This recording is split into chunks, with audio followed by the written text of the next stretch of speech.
Al Bickham of Creative Assembly, hello. Hello, man thing. I'm surprised and shocked, Yes. Al, is what I am, because I didn't think you were ever going to introduce the Skaven to Total War Warhammer 2. Well, neither did we, but they were, I don't know, buried in the code somewhere, and they burst forth, and it's all news to us. What can I think say? I asked you like at least 3 times whether this was going to be the race, and you gave some very vague answers. I did.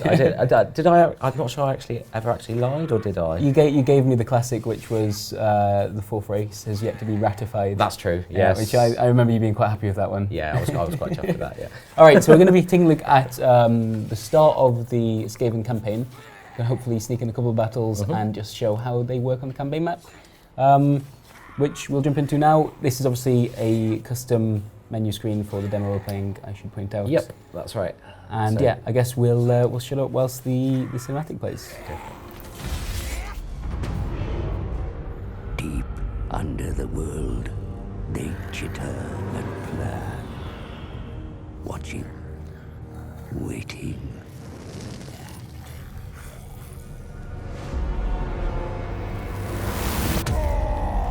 When they emerge, it is a nightmare vision. The Skaven, a ravenous horde of verminous ratmen.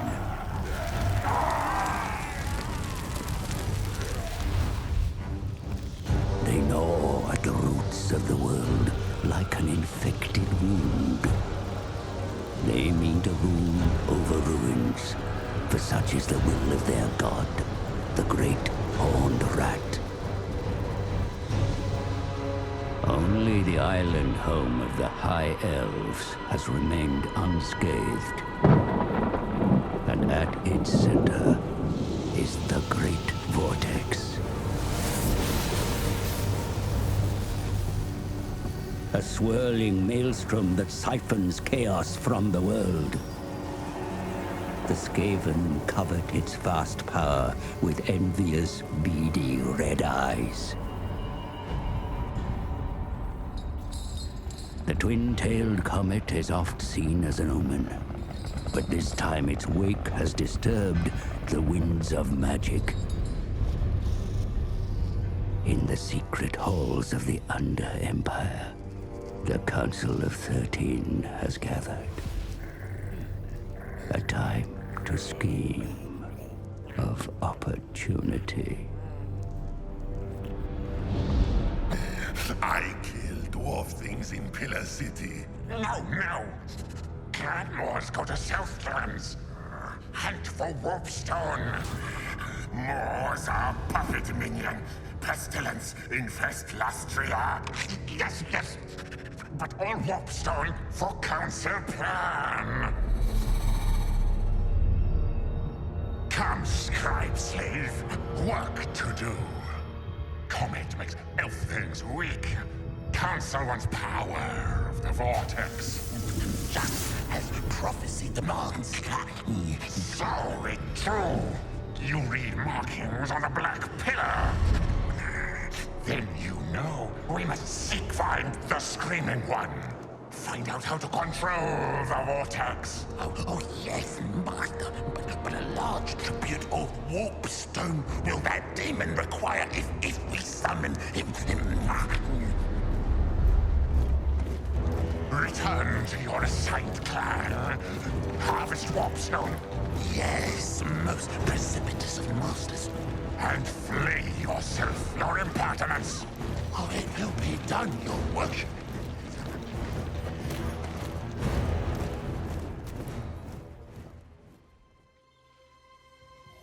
Alright, so this is how the Skaven open in the campaign. And I'm just I've done this with you already before, but I want to give it a whirl. If you scroll the mouse wheel out, everything's seamless. Actually, if you go up, you should be scroll up. You should be able to see the vortex up in. Oh yeah, fourth okay. one. Yeah. Oh, right. Hovering above. Actually, scroll back down, because you can Oh, yeah, always you can see you it. can always see the vortex wherever you are on the map, basically. Nice. Because it's such a fundamental part of the whole thing. It's the heart of the narrative. This is the New World's Eiffel Tower. Indeed, See it from yes. every point. Cool. Well, that's cool. I just like that. I've done the classic strategy thing here of like you've got a whole new world for me to explore and all these new cool units. and I went to have a look at what happens when you scroll the mouse wheel out. So sorry about that. Yes. The joy of strategy games in UI. Yeah. So we're controlling the legendary lord Queek here, who is melee focused and pretty good at 1v1s from what I remember. Yep. Yeah, duelist. I love the legendary lords with the duelist trait. He's got some really cool skills in his skill tree as well. Oh yeah, we'll get into the units I guess once we're in a battle itself. But let's quickly talk about a couple of things that are unique to the Skaven on the campaign map. Starting with, that doesn't look like much of a city. No, what's going on there? So regardless of how big your cities get as Skaven, they remain visible as every other race or every other faction actually, as ruins. They look like ruins. So people think they're ruins, and they won't automatically just come up and attack them because they think it's your city, because they cannot see that it's your city. So the idea is you're building an undercity. There's like some actual ruins to the south of me here. Is this what, if I was playing against a Skaven, potentially that could be a Skaven city? Exactly, it could be, yeah. And you wouldn't know it until you sent a hero off to scout it. Or if you try and take it with an army. Exactly, if you try and take it in an army, or go treasure hunting. Sure. Because they're your two options. You can treasure hunt for goodies, or you can actually settle the ruins. That's cool. So the idea being like, if you blunder into a city, it could be that sort of iconic Warhammer moment where Skaven just pour out of it and precisely. Yeah, what you think is ruins turns out to be a massive, fully upgraded city with a 20 stat garrison and an entire army hiding in it. Nice. Which is a bit of a nasty surprise. Oh, so and that's what they're all about, really. Let's just have a look at how the Skaven corruption's affecting the local area. I'm sorry. I know we've got battles to have, and I'm just want to look at these things. Anything else we should point out before we kick off? Should we look at the rights? Yeah, click the rights actually, because this is new to Warhammer 2. Yeah, these are new to Warhammer 2. All the 4 playable races have unique ones of these, and the Skavens are very, very ratty and Skaven-y, basically. You'd hope so. About backstabbing and stuff. So, they've got 2 very unique ones here, which are the Scheme of Doom and the Pestilence Scheme, both of which they spawn a unique hero type, which has one job. So the Doom Engineer, basically, all he can do is go across, you send him across the map to like an enemy city, a walled city, and he burrows into it, causes a massive warpstone explosion and a resulting earthquake, and it can actually break sections of the wall. So when you go into the siege battle, you can run in. Oh my god, that could be like the prelude to an invasion then. Yeah, totally. And if you want to soften them up beforehand, you can use the Pestilence Scheme Priest, because he spreads disease, which is communicable via armies and that kind of thing around the map as well. Awesome. All right, shall we have a little, I guess the initial threat for the Skaven, if you pick this Legendary Lord anyway, is the Dawn's Light, which are a high elf faction. Yeah, that's right. And we've got an army right here. Shall we go and have a pop at them? Do it. I think so. Scurry. Okay, so yeah, pretty decent odds here. Yeah. Mostly spearmen and archers. Let's have a little go at that. Yeah, so we've got unit of rat ogres, which would be nice. Those guys are really fast as well. Yeah, they're fast moving, hard hitting. I guess that gets around the fact that like Skaven don't have cavalry units. Cavalry units. That's right. They don't have much in the way of those sort of fast-moving cavalry flanking units. They early on in the game, like right now, they tend to rely on masses of clan rats. Yeah, which are these guys. Slaves. Which I love that one of their traits is meat shield. Yeah. So yeah, if we take that advice, and we'll put them on the front lines. Yeah. You just want to get those guys up to tangle the enemy up, and so you can use your. Because that's what they're all about. They're all about like tons of hordes and having some really specific specialist units, which then you employ once you've pinned the enemy down with all those, with the ravenous hordes basically. Yeah, and then we've got the Storm Vermin behind them, which are actually our more elite units. Yep. We've got Queek himself, which will pop right in the middle. Let's have a quick look at him. No abilities for him just yet. Not yet. He's level 1. Just the start, but yeah. We do have an active ability, but we'll talk about that in a second. These guys are super cool. Skaven with flamethrowers. In fact, I really don't want them to be behind my units. I don't know, if you cook a few clan rats in the process, no one's gonna, you'll probably get a pat on the back from the horned rat himself. So. And there's the rat ogres. Yeah. Great. That was a well-timed draw. I didn't do that on purpose. And yeah, these guys are great. You just have to. Positioning's sort of the key with them. Yeah, absolutely. All right, let's start and then pause immediately because I'm a coward.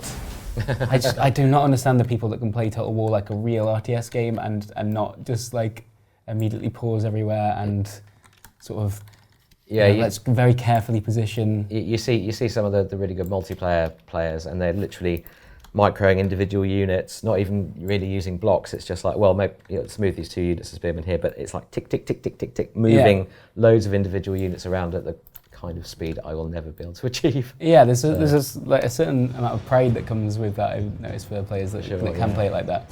I'm more of a slow, methodical, let's not make a mistake in front of the guy from Creative Assembly who's helping me demo the game sort of guy, you know? Well, you can't make any mistakes with your clan rats. Yeah. They are meat shields. That's their job. I have played this battle before, which is why I know that the enemy usually start right there. There we are, popping into view finally. That's well timed. But yeah, because they're ranged units, they're high elves, obviously they're great. I'm gonna start moving towards them with my clan rats, just to... Even basic elven spearmen are quite good. So compared to the bulk of your forces here, however, a one-on-one fight would go really badly. I'm going to take some shots regardless of what happens, because they're getting set up now, and there is something I can do to deal with that in exactly 10 seconds time, which is this build here called the Menace Below, which spawns a unit of clan rats anywhere on the battlefield. Which, for example, I'm quite frustrated by the fact that these archers already just like whittling down my units. I can just pop them right there. Look how annoying that's going to be for the army. They'll all stop firing. In fact, I'm going to go and watch it happen. Let's watch it, because it's quite a cool animation. They burrow out, and then it reminds me of like when the siege tower's doors open and the unit just sprints out of the front. I like that. It feels like there's some momentum to it. Okay, what is everyone doing? They probably right now? swarm, don't they? Okay, let's start moving in. So the interesting thing about the Menace Below is that it's one of the new army abilities, and every race gets a bunch of army abilities. That's something that's new to Warhammer 2 as well. And they're granted by different things. You might unlock a technology, or you might own a specific building in a specific region, and then in that region when you're fighting you get that army ability.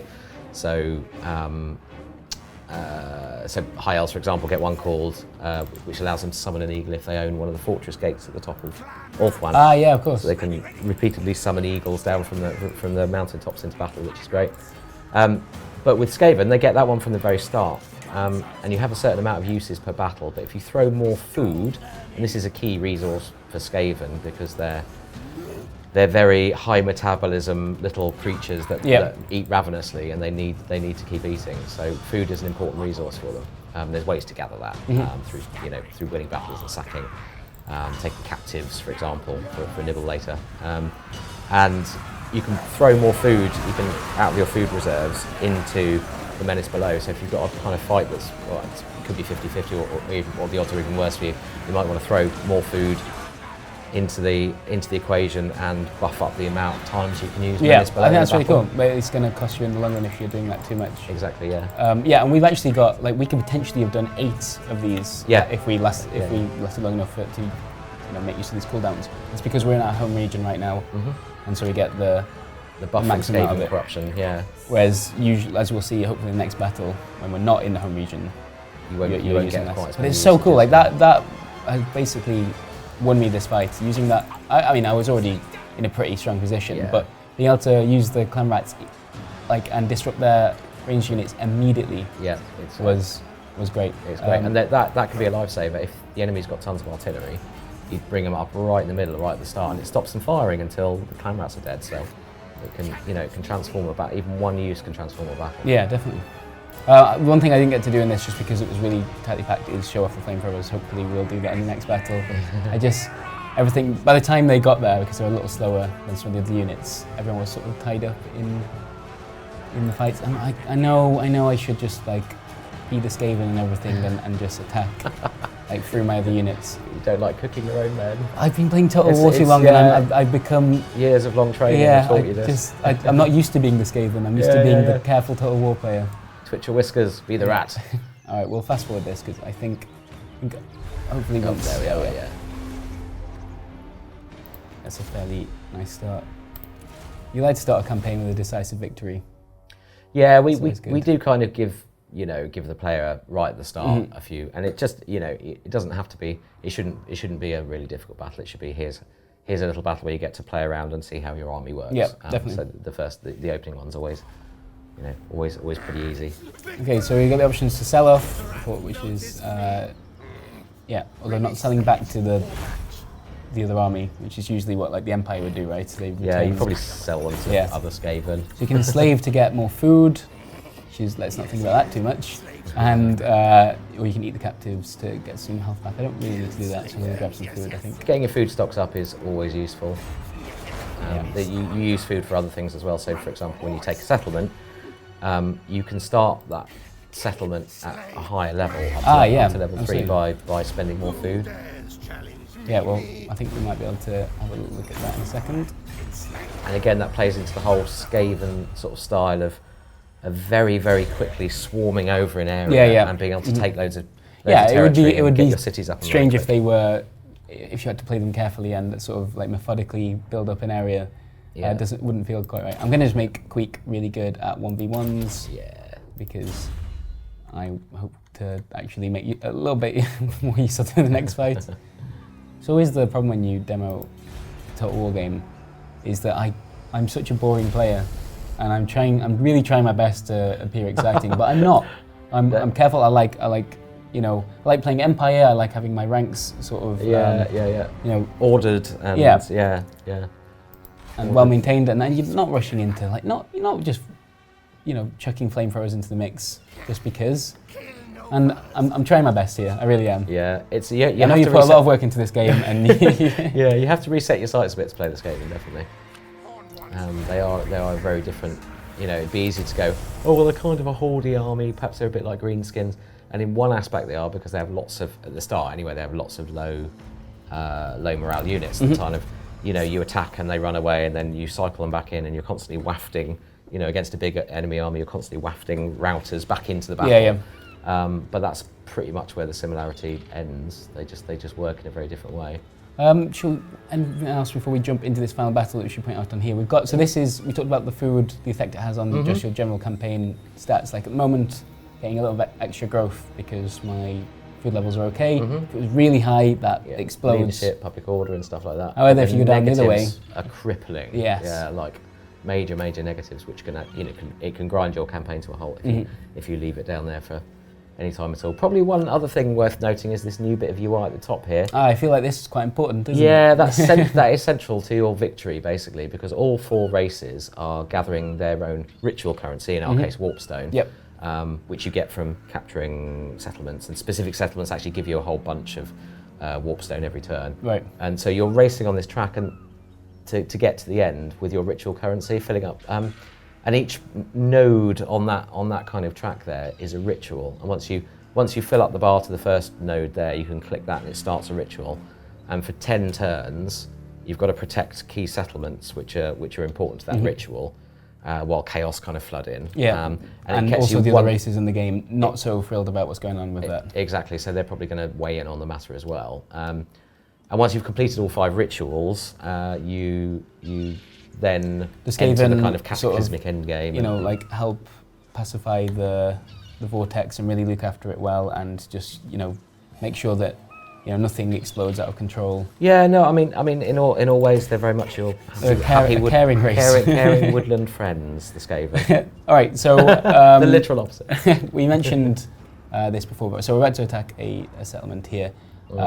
This isn't in our home territory, so we'd only typically have 4 uses of the Menace Below, which I think will be plenty considering the kind of force we're against. However, if we wanted to really do it, we could throw off a bunch of food with that and go in with, that's basically 9 extra clan rats that you can put anywhere in the field as long as you last long enough to use the cooldowns. And that's neat, but you have to kind of balance that with, well, I'm about to hopefully capture a city or capture a settlement, so I might want to start that settlement at a higher level, so maybe I want to hold some food back. If you do both of those things, your food levels aren't going to be so great at the end of it. So I think this is actually quite a similar fight to the last one. Yeah, it's very similar. Maybe a couple of archers, a couple of spearmen. Yeah, terrain issues to think about. Yeah, and no general to speak of, really. Yes. Just a general's unit. That's a garrison general. So I think unless I really, really embarrass myself, I should be all right. Okay, you so should be fine. I'll do the same thing here. Get clan rats at the front because they're going to be hopefully soaking up lots of nice elven arrows. The actual units that we care about just behind. It's nice having units that start with halberds actually, so if you do run into any large stuff, because Yeah. halberds are good anti-large units. And storm vermin, those storm vermin with halberds are you don't get those till a few rungs up the technology chain, well up the building chain really, but they're much more of a hardy backbone for your armies. You're sort of mid-game, you're going to be fielding a lot of those, and they come in different, you get sword and shield versions and halberd versions, and ones with just swords. They're good, solid backbone. Okay, so I think I'm going to start off by just charging my clan rats at these guys. Do it. And meat shields. hopefully once the Menace Below kicks in, I can maybe do a similar thing where I tie up the archers nicely. Queek, yeah, you just go for it, mate. And then we'll get the flamethrowers over here, and I think we'll try and flank with our rat ogres on the right. Although, because they're so quick, I'm gonna maybe just chill out just a second back here. They might get a bit shot up on the way in. Yeah. And that's the unit I care about. Just shoot these guys. Look at them. There's loads of them. Yeah, exactly. Just get in it. They need to die. I want you to know that I am trying to be interested here. Like, if this was my campaign, I'd probably have sat back until the Menace Below was ready, then moved in. Yeah. But I'm trying to look exciting in front of YouTube. All right, there we go. Yeah, you're firing at the correct units. Thank you very much. Really quite pleased with that. Excellent. Roll up the flank with your... Yeah, I don't really want to engage the spearmen head on if I can, but hopefully they're anti-large as well. This should just upset them a little bit if I move close to them with the ogres.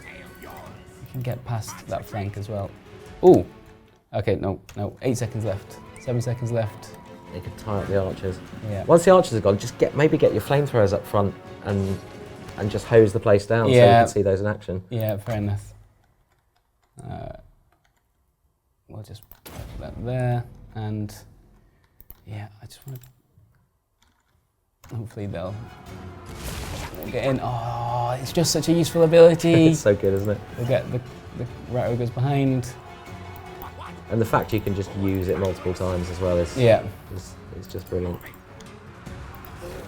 I think we'll maybe hit the general unit from behind with the rat ogres if we can. And then you guys, can you get eyes on that yet? This is gonna hurt my own units, isn't it? Or can they not see it? They can't get line of sight. No. Oh, if you guys are wanting to run, that's cool. There's quite a lot of terrain in the way here. Yeah. But we'll just have them chasing on. Everything else is going all right. Actually, maybe they can shoot at them now. Yeah. I wonder if this terrain is actually getting in the way because there's no arc. I think it might. Yeah, maybe. Oh yeah. Well, I could chase after these guys with like the rat ogres and things. I'm gonna show off with the flamethrowers, I think. Yeah. There's quite a nice anti-morale effect as well. Yeah. Leadership debuff. Is that still having issues? Whiffling in the scenery a bit, aren't they? Yeah. Well, I like that I'm focusing on that whilst like the actual battle is going on. I'm like, yeah, that's great and everything, but yeah, that'll do. Okay, and then we'll turn skirmish mode off, and we'll just stand our ground and hit these guys. Nice. How's everything going back here? We all good?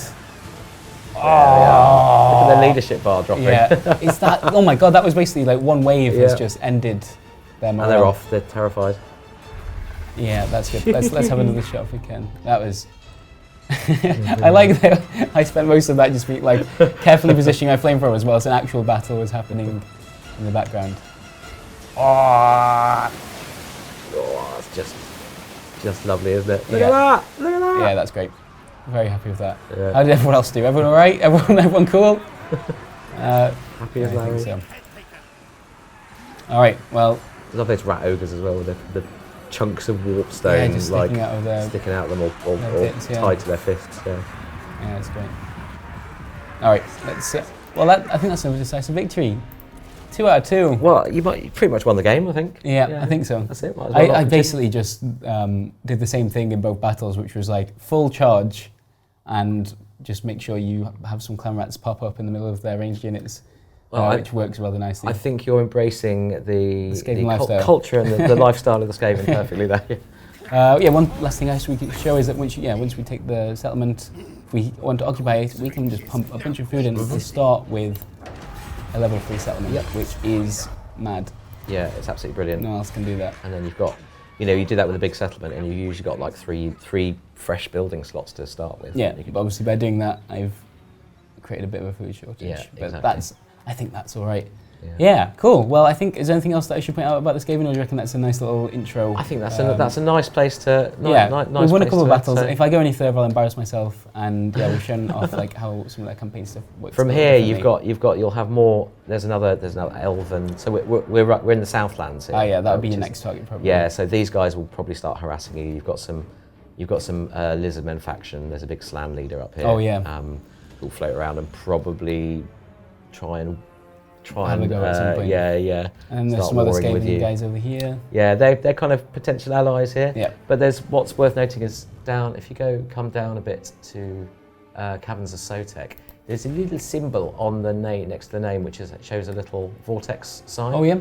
And that means it's okay. a vital rich. So once you get those, they give you a turn-by-turn income of the ritual currency. Warpstone, yeah. Of Warpstone, yeah. So you can then get on track, and you start seeing those. You start seeing those sort of throughout as you're expanding, and then you're like, okay, I've got to get that one. I got it. And that gets you ahead in the race. Cool. Yeah. So I'm excited. Obviously, this is very early on. We're not going to see how this stuff progresses yet. The actual ongoing narrative, and the rituals themselves. But that sounds rather interesting, and I think the Skaven seem pretty cool. We all knew they were coming right from the initial trailer. Obviously, you weren't being super subtle about it, but it's been fun to build up to that reveal and actually see them in action. And brilliant. You done all right. Great. Cool. Thanks very much for your time. No worries. My pleasure.